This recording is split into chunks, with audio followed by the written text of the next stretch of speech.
Hello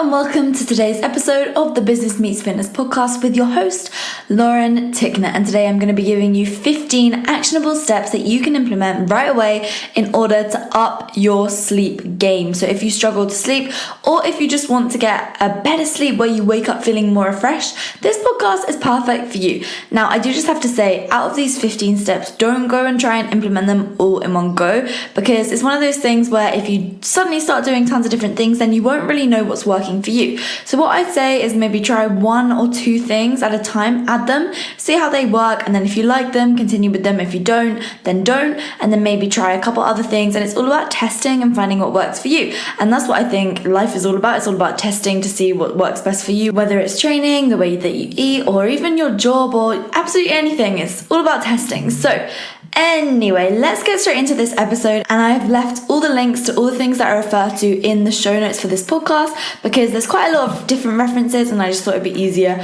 for you to just be able to click the links right away. So first things first is tip number one, have an evening routine. Now what I mean by this is after you finish working, maybe you get home from work, or if you work from home, obviously it's kind of dependent on you when you finish your work, or maybe you go to the gym in the evenings, or like whatever, you have your evening routine. So I like to say try and have your dinner at a similar time every day. Then whatever you choose to do after dinner, whether it's chilling in front of the TV, whether it's going to go finishing off some more work, some more relaxing work, whether it's reading, whether it's going for a walk, whatever it is, just make a little routine. So I'll take myself as an example. At around 7 o'clock, I normally get back from the gym. I'll then sit down and eat dinner with my dad. I'll then go straight after that and I'll finish a bit of more chilled work. That's what I like to call it. So it might be editing a podcast. It might be doing something, a bit of admin work. It might be something that doesn't require too much brain power. So this is when I wouldn't be focusing on creating content for my paid content. It might be when I also start writing a few Instagram captions, is when I also upload to Instagram, because as somebody who is an entrepreneur and who relies heavily on social media content creation as part of their job, I have to obviously focus on uploading to Instagram at a specific time, so I'll upload at this time, and it's just kind of chill work that doesn't take too much out from me. I also edit videos and all that, so it's relaxing stuff. And then at 8 o'clock I really try my hardest to stop working. Now this can't happen every single day because I do a lot of podcasts with people who are in other countries, but you see what I mean. It's all about winding down, and it's all about taking the energy kind of out and just chilling. So whatever it is for you, it's going to be different for everybody, but try and make it into a routine. That's the biggest takeaway from this tip number one, is the evening routine. Have dinner at a similar time every day. Do a similar thing every evening. Maybe it's like that you like to go for a nice little walk at night. Whatever it is, try make it into a routine. So number two is no blue lighting. So you've probably heard about this, but light can really prevent you from sleeping. So if you have an iPhone, you can turn it on to the night shift. That's what they call it. There's a link in the show notes that I just created real fast for you so that you can figure out how to do it, because I wanted you to have a really nice little resource. So just click that link in the show notes and then you can get the resources delivered straight to your email. And then no blue lighting. Another thing for this is my third tip is you can get these red glasses called blue blocking amber glasses. Now personally I've never tried these, but I have some friends who swear by them. So again, I've left a link to that in the show notes. So that's tip number 3. So tip number 1 is turn your phone onto the night shift mode. Tip number 2 is get these funny red glasses, and then just for both of these tips, kind of just minimize the blue light as much as you can. So things like computer screens, you can also turn them onto night mode. Things like TVs, just try not to watch the TV up until the minute that you go to bed. Not only is TV a very kind of unproductive way to spend time, it's also just it's not very good for your eyes. So if you are watching it, just make sure to get these blue blocking amber lights. So anyway, now let's move on to tip number 4, and that is supplementation. So I have left a link to my favorite supplement in the show notes, and that is a magnesium supplement.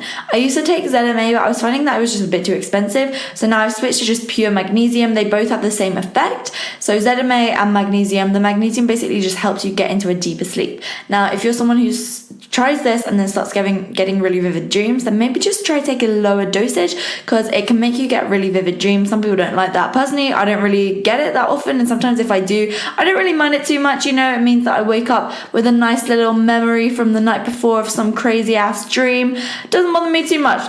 But another thing that has been scientifically proven time and time again to be so beneficial for sleep is tart cherry juice. Now, this is a lot more expensive than magnesium, but if you're someone who suffers a lot with your sleep, I'd really recommend giving this a try. Tart cherry juice, obviously on the packaging for everything, it says the amount that you should be taking. And obviously, I really want you to bear this in mind with any supplement in general. It's like, if you're a bigger man and you weigh 200 pounds, you're going to be needing to take a bigger dosage than a girl who's really small who weighs 120 pounds. So just bear that in mind.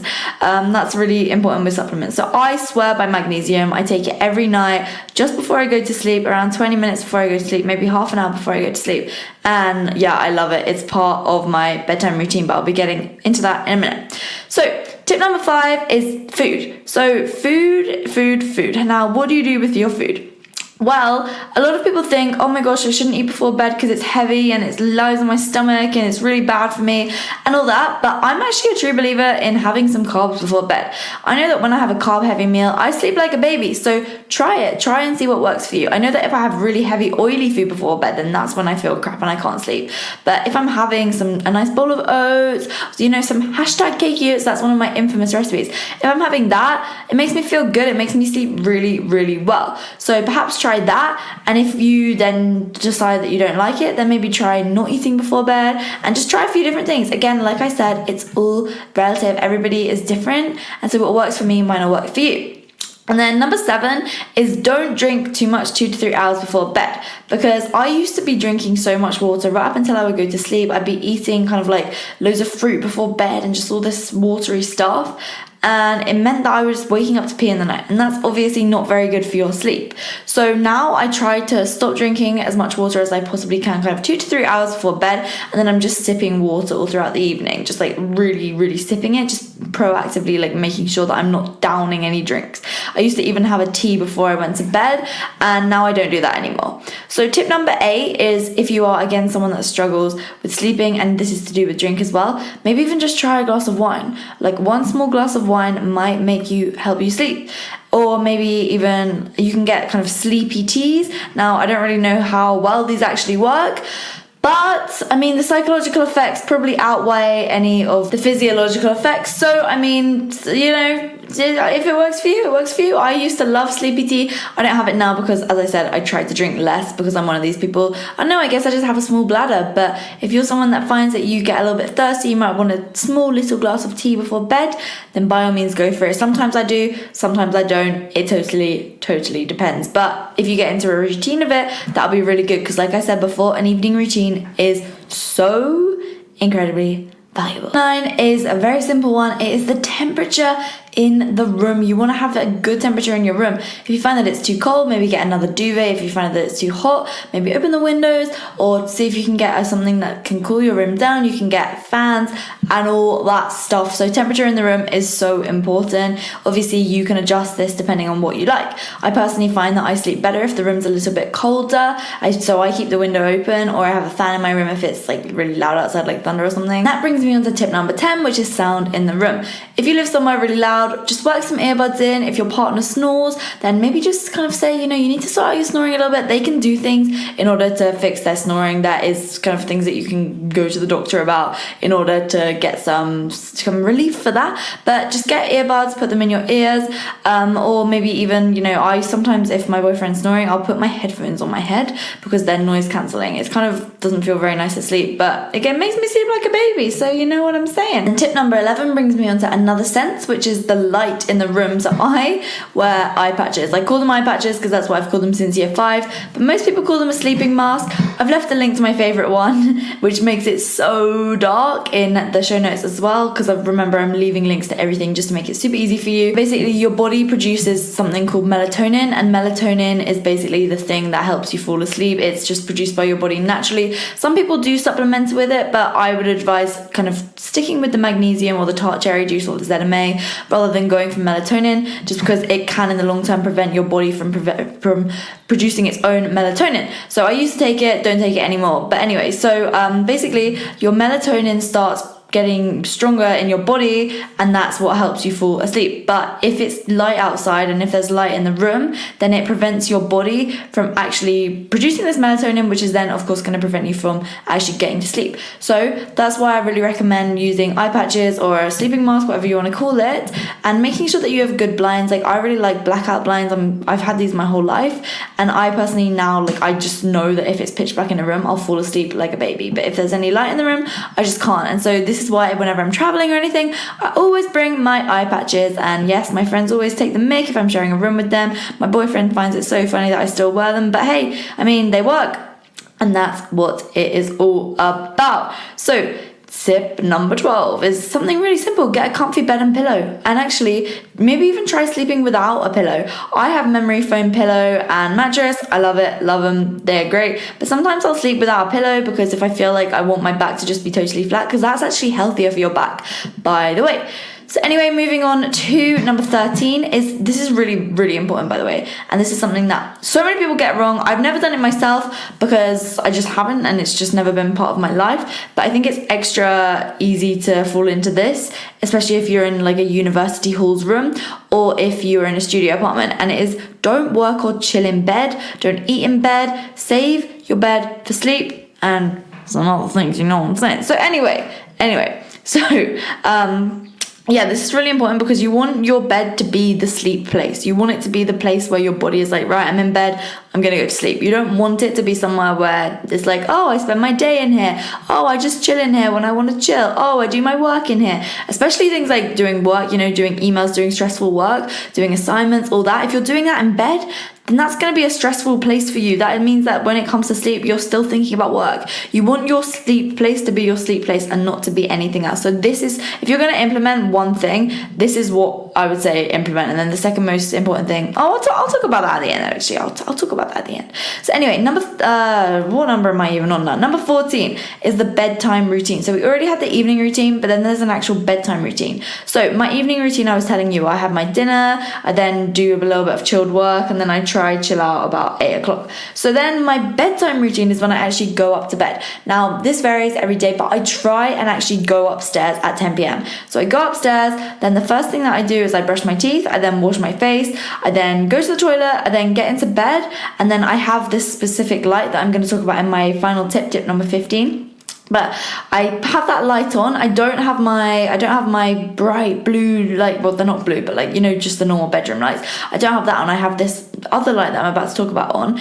And I have that, and then I read until 11 p.m. So whatever book I've chosen, I then read. Because I've made a vow to myself this year that I want to read a book a month. And for me, that's like really a really big claim, because like I read 0 before this year. Before January 1st, I read nothing. So I read until 11 o'clock. And then at 11, I switch off that light, I roll over, and I just fall asleep like an absolute baby. Oh, and I forgot to say, just after I brush my teeth, that's when I take my magnesium tablets. So this works really well for me, works really nicely. And I should also say, after I finished reading, I then run to the toilet again just to make sure I'm not going to wake up in the night.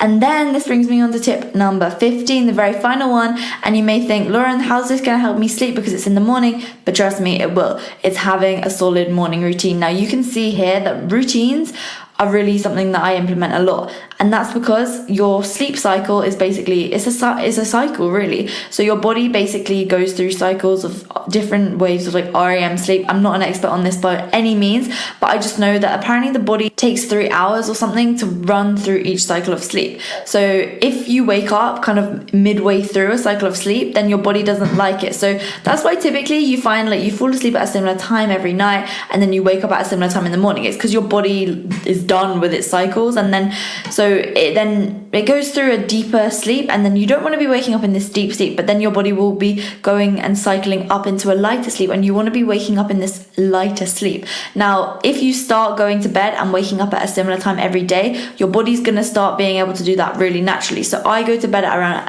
I actually sleep at around 11 p.m. every night, and then I wake up every morning at around 6. My body just does this naturally. But massive tip for the morning routine is having a wake up light. And this is the second most important thing I'd say. So number one most important thing that I would say to take away from this is don't work or chill in bed or all that stuff. Just save it for sleep. Number two is get a wake up light. I've left a link in the show notes. I'm obsessed with mine. It is the best thing that I've ever gotten. Like, it's so good because not only does it have the wake up light, but like I was saying before, when I'm reading, it has a red light. And the red light means that it's not going to be a blue light, it's going to be a red light, and red basically helps your body sleep. Like I was talking earlier about those red glasses and all that. So yeah, like, so valuable. I cannot even tell you, like, this wake up light saved me. And then also supplementing would be my third thing. So yeah, I mean, that's been that. My morning routine, I've done a whole entire episode on that. So again, I've left that linked in the show notes. And I hope you've liked this episode. If you do like it, then please do share it on your Instagram story. Tag me at Lauren Tickner, tag at Business Meets Fitness. And also if you choose to leave a review, I really would appreciate it a lot. And yeah, that is that. I also have a new podcast coming out soon called the Millennial Air Podcast. And it's going to be all for millennials. It's going to be all things business related mainly. So if you're into that, you are going to like that. I will leave it again linked in the show notes by the time that it's out. It might be out by the time you listen to this podcast because I am batching podcasts today. So hope you've liked this. I will see you in the next one. Please share it with a friend. Like, seriously, I cannot tell you how much it helps me. I appreciate you. I put out this free content for you. I hope you can return the favor simply by just telling one person. So I will see you in the next episode.